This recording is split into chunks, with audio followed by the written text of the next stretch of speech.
Yun. Ano ba ang malakas, kaliwa o kanan? Katanungan ni Kuya ano eh. Ano bang malakas, kaliwa o kanan? Pakisagot po. O yun, tanong ni Kuya. No? Ito may paliwanag po ito, may kapaliwanagan din po ito sa mga ating ginagawa po. Tara, pag-usapan natin.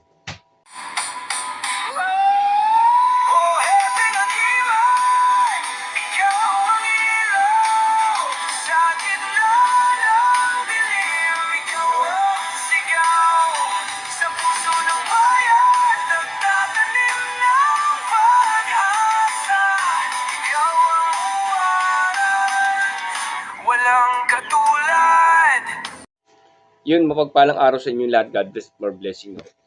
Yung naghanap muna ng aklat, kaya Antonis Latigo Balderrama ang nagtap po kayong PM. Ayun.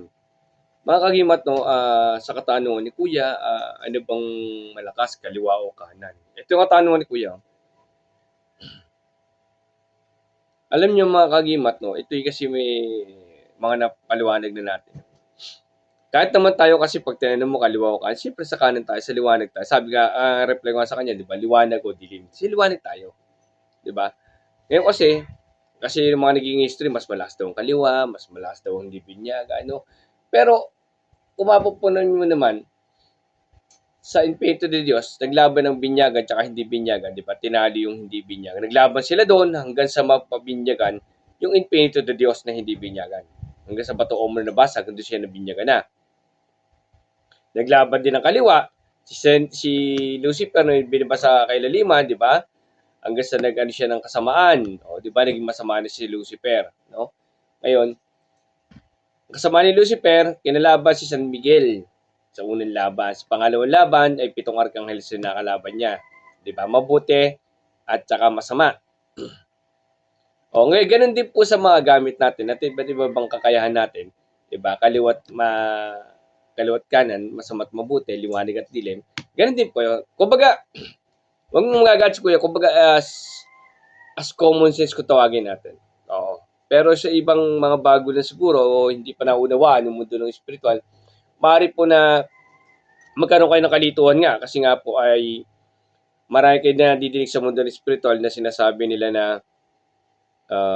tawag dito, mas malakas yung hindi binyagan, mas malakas yung kaliwa. Opo. Hindi po. Kasi po, yung iba kasi mga sangay na lang dito sa ilalim, pero syempre tinatawag natin saka ano tayo is tatlong persona. Yung sinasabi nila na purong kanan sila. Ang kapaliwanagan po dyan, yung sinasabi kasi ng iba na pinagmamalaan nyo, sabihin, puro kanan sila, hindi pa sila nagawa ng masama. Natural naman po yan na nagkakaroon ng kasalanan. Hindi po paggawa masama. Paggawa po ng kasalanan. Opo. Pero yung paggawa ng masama, yung pangungulam, hindi po. Nasa tao po yan. Isasabi nila sabihin nila, puro kanan sila. Oo. Yung paggawa po ng pangungulam, paggawa po ng ikasasama ng espiritual ng ginagamit po, no? Hindi po. Kasi po sa aral po namin talaga, hindi ko sinasabi, sabi nga, may nag-comment nga nakaraan, sabi, sigurado ka ba na lahat ng miyembro mo hindi nagawa ng masama? Hindi ko naman perfect yan. Kasi nga po, sa dami din ng miyembro ng Team Happy Agiman, hindi natin kaya perfect yan. Tsaka magkakaiba ng ugali.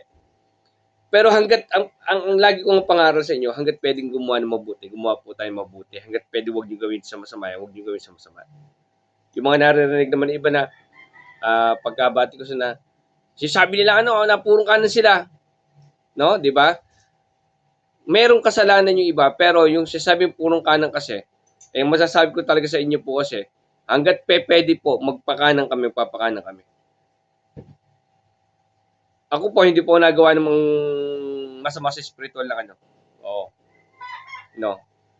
Pero syempre, lahat ng tao kasi meron ng pagkakamali o kasalanan o katampuhan o na may nakasagutan. Ganun po, natural niya. Yun po yung sasabi nilang may ka kasi nga, may nakapag-away ka, no? Hindi ka perfecto. No? Yun, sa sa tanong ni Kuya, no? Mas maganda po sa kanan po tayo. Opo. Kasalanan yung mga kasi meron mga napadaan sa wall ko rin na syempre, gamalaan nilang purong sila, di ba? Opo. Ako po, hindi talaga nagawa po talaga yun. Yung pangungulam na yan, hindi ko po ginagawa yan. Yun po, no? Sabi ko lagi, linisin sarili nyo po, no? Para hindi kayo mapunta sa kaliwa. Para mas mabuti po sa kanan, sa liwanag tayo. Opo. Huwag niyo na tangkilikin yung kali-kaliwa na yan. Opo, huwag na po. At baka mapahamak lang kayo. Maraming salamat. God bless sa tanong ni Kuya. Yung magkatanong pa ako, comment down lang po kayo. At yung agad sa aral, skip lang po kayo. May katanungan po. Open po kami sa abot ng kaya na sagutin natin hanggang 1 week.